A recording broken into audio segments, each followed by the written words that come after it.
Hey everybody, what is up? My name is Liam Angel, aka Straight Shooting LJA, and welcome to another E-Bikes opinion piece. Now, this is kind of a tough subject to discuss because electric bike batteries specifically have been hitting the headlines for all the wrong reasons recently. We've seen fires here in England, and we've seen where a father was killed, and we've also seen an electric bike related fire in New York at an e-bike shop. And understandably, there is a lot of fear currently about electric bike batteries. But also as well, there's been a lot of wrongful demonizing of electric bike batteries. And all of them have been kind of lumped into the same category, which to me is not fair. And a lot of these reports on e-bike fires and the deaths resulting from them have been agenda-based, parasitic to an extent, because all they've focused on is the aftermath, which has been tragic, and I'm not trying to get away from that. But there's always been a lack of context, and that's one of the things that really gets me irked, because a lack of context is basically reporting something with a lack of context is nothing more than essentially fear-mongering, propaganda spreading. That's all it really is. And there's a lot of people who, it seems like, because they can't profit from or make money from e-bikes or e-bike batteries or anything like that, they're jumping on the bandwagon and demonizing them. And a lot of us e-bike riders, I am one, I have 2 electric bikes, about 4 batteries between the 2 of them, and I've always been careful how I charge my batteries, make sure I use the original charger, make sure I use the right charger. And that is generally context that is left out. That some e-bike riders are maybe a bit irresponsible with the way they charge their bikes. Some of them are using old chargers, some of them are using some of them have worn out connections on the batteries, and the littlest spark starts a fire. And e-bike batteries, like any lithium ion battery, like a battery in your laptop, like a battery in your phone, if subjected to negative conditions, so extreme heat, extreme cold, and especially damp and or water, they are essentially, and I don't want to embellish by saying it, but ticking time bombs to an extent. And there are a lot of, and I'm not trying to demonize delivery drivers, but there are a lot of delivery drivers you will see out there on these overpowered electric bikes, 1,000 watts, 2,000 watts, 3,000 watts. Then you've got the Surons as well, and it's like, hold on a minute, in terms of e-bike safety, you can't have something that weighs like 50 kilograms plus a rider that probably weighs twice that, if not 2/3 of that, and on top, and then you've got brakes on them that are designed for regular bikes. You can't have all of that plus an overpowered motor and a massive battery. And some of these batteries that I've seen like have been wrapped in nothing more than cling film.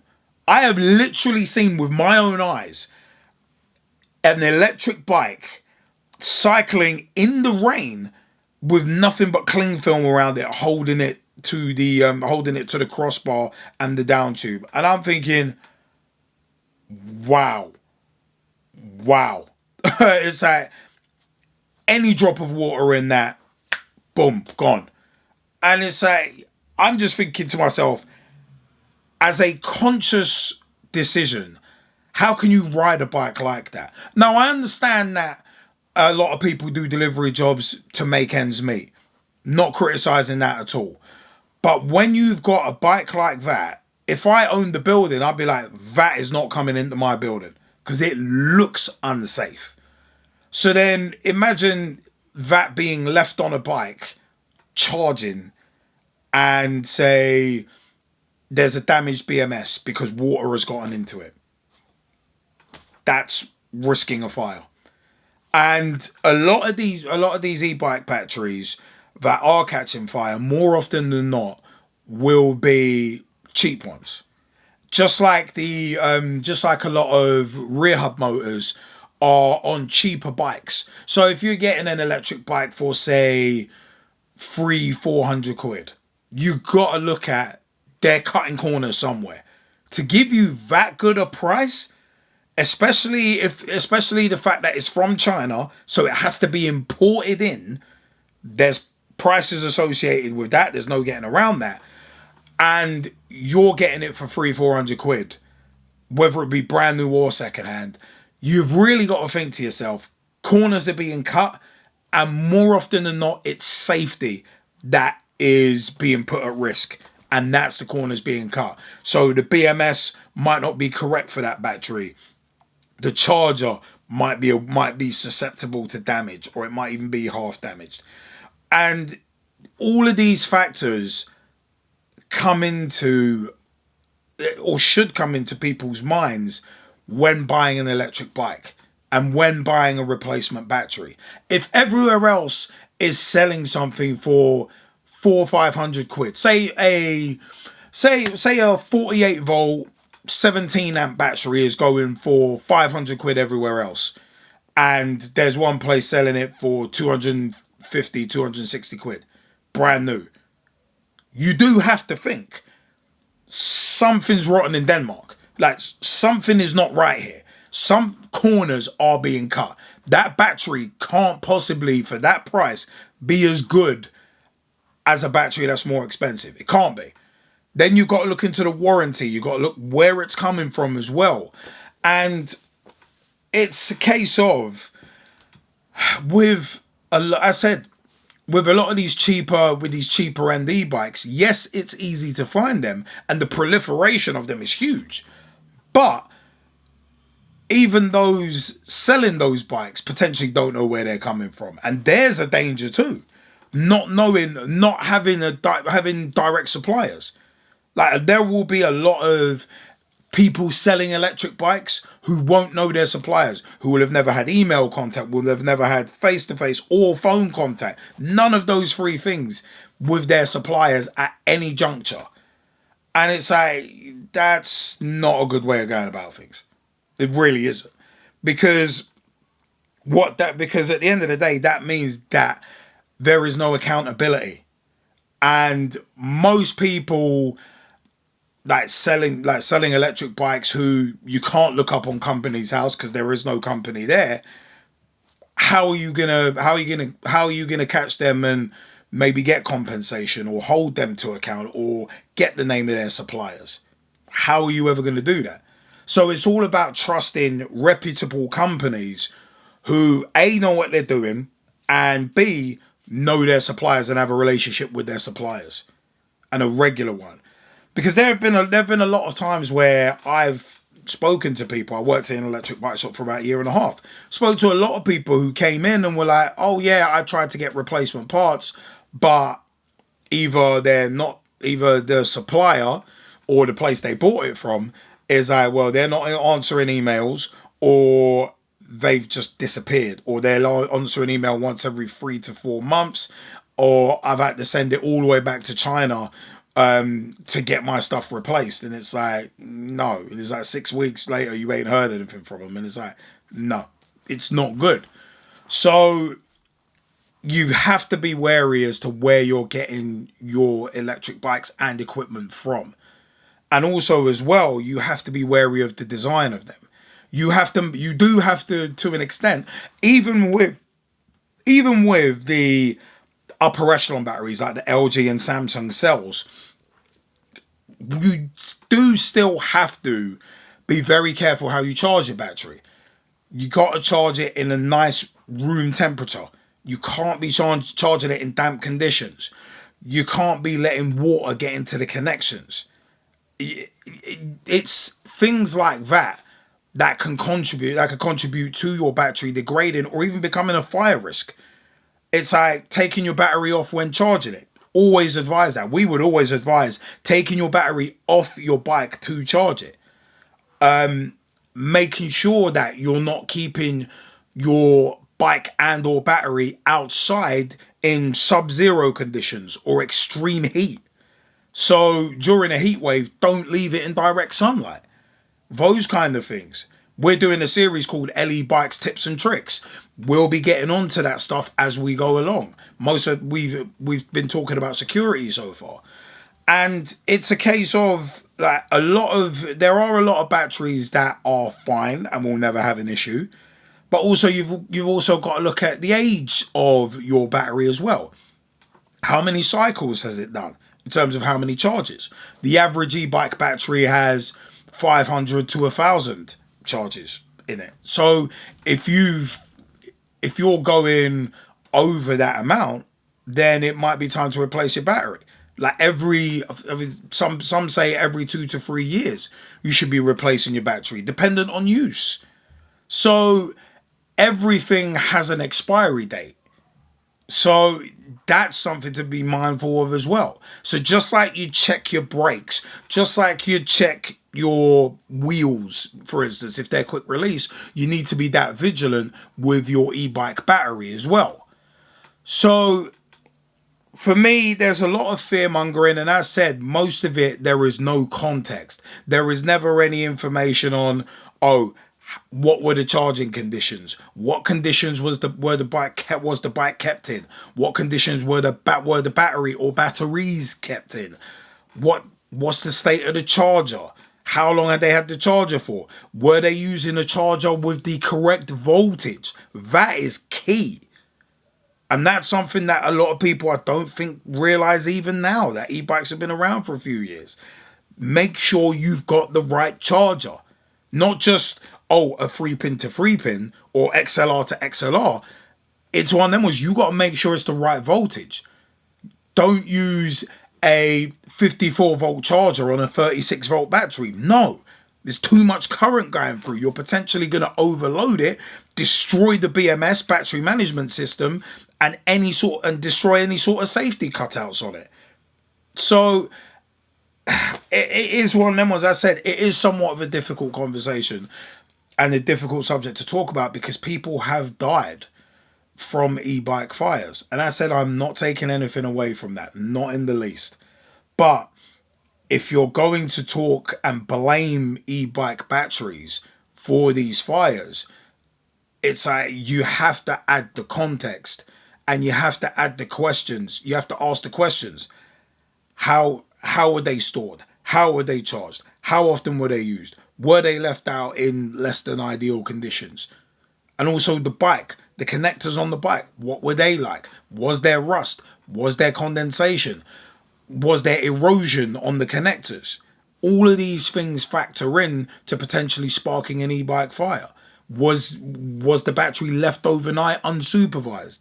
Was it in a fireproof battery bag? All of these things. And as I said, the media will always go the lazy way about it. There has been a lot of demonization of converted bikes. I actually read an article a couple of days ago, as I record this, about demonizing converted electric bikes. So regular bikes that have been converted into electric bikes. And I disagree with that. Of course, I'm going to disagree with it because of part of what we do at LE Bikes is converting regular bikes into electric bikes. But if it's done properly, not by a cowboy builder, then you can always trace back that accountability. You can always trace it back to a legitimate company that you can find on Company's House, not just some 2-bit J-Bro down the road who's done it for you for 200 quid. It's like, again, as I said before, if something's very, very cheap or extremely cheap in comparison to everybody else, you got to look at where corners are being cut. You really do. So before you purchase an electric bike, you got to look at stuff like, are they an official supplier and distributor? Have they got a relationship with the suppliers? And also as well, can you find that company on Companies House? If you're here in the UK, can you find them on Companies House? Can you find out more information about them? Are they at the end of a phone or very easily accessible via email or website or whatever? If not, then you might have to start thinking, well, bells are ringing. It's like alarm bells are ringing. It's like, can you speak to someone about the issue with your electric bike? Can you speak to someone for advice about e-bikes? If you can't, maybe it's not worth your money and not worth the risk buying from them. There's something as well. Because as I said, if your stuff is converted and it's done well and it's done right, then there should really be no worries. You should have peace of mind that your stuff's not going to blow up. It's like you should have peace of mind that a wheel's not going to fall off, or the motor's not going to, mid-drive motor, for instance, is not going to fall off whilst you're riding. So it is one of them, was the demonization, I said, of converted bikes. It depends. A lot of people do DIY on their bikes. Some people are selling them on. Some people are just doing it for themselves. If you're doing it for yourselves, cool. If you're doing it for someone else, you need to make sure you've done stuff the right way. Sit under the learning tree of someone who's done it for a while and learn the correct ways of doing it. Because if you don't, you're putting yourself at risk, but more importantly, you're putting whoever is buying that bike from you at risk. One thing, just finally, there has been talk of e-bike regulation and safety regulation, like with other electric devices. I am in total favor of it.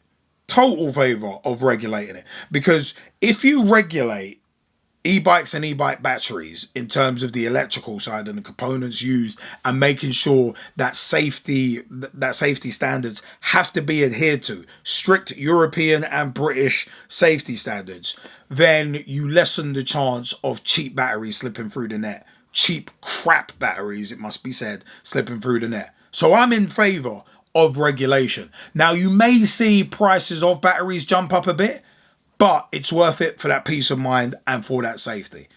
I definitely am an advocate of regulation, but it has to be proper regulation, not regulation where you can have a few things slip through the net. No, it has to be very rigid, and it has to be adhered to by e-bike companies, battery manufacturers, among others. Factory spot checks every quarter. It's like those kind of things there. You make sure that the environment these things are being produced in is sound. Then you make sure that safety is adhered to because the necessary checks are being carried out. So it is one of them ones. That's my take on it. But you know what? lebikes.co.uk is our website. Check out our range of electric bikes. Also, as well, we convert bikes into electric bikes as well. Check out our prices, check out our conversions, custom builds. We've got Engwe electric bikes, Himiway as well. We are official suppliers and distributors for Engwe and Himiway long range bikes, e-bikes as well. We are on Twitter, we're on Instagram, we're on Facebook at LE-Bikes. We are on YouTube, youtube.com/@LE-Bikes as well. You know what? Wherever you are on the socials, you can find us too. Just search us, search LE-Bikes. You know what? I said, I have been Liam Angel, aka Straight Shooting LJA. And you know what? Until next time, take care and stay safe, everyone.